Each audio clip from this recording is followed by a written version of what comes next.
ছেলে হওয়া এত সহজ না, অনেক কিছু ঘুরে আমাদের মাথায়। সব তো তোমার বইলা বোঝানো যাবে না, তারপরও কিছু বলি শোনো।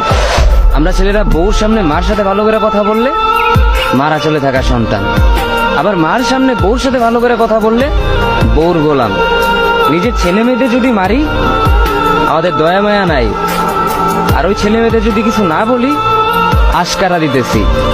নিজের বউরে দিয়া যদি জব করাই সেই ক্ষেত্রে আমি বউর কামাই খাই, আর যদি বউরে দিয়া জব না করাই আমি সন্দেহ করি।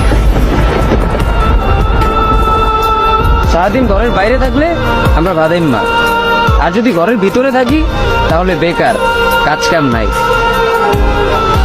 আর এই তোমাদের মেয়েদের গায়ে যদি আমরা ভুলেও টাচ করি না আমরা নির্যাতক, আর যদি তোমরা মেয়েরা আমাদের গায়ে হাত তোলো আমরা কাপুরুষ। আর একটা ছেলে কি বা করে পুরো লাইফে নিজের জন্য? মার ওষুধের থেকে শুরু করে বউ বাচ্চার প্রত্যেকটা শখ পালন করার দায়িত্ব একটা পুরুষের। কিন্তু কি লাভ এত কিছু কইরা?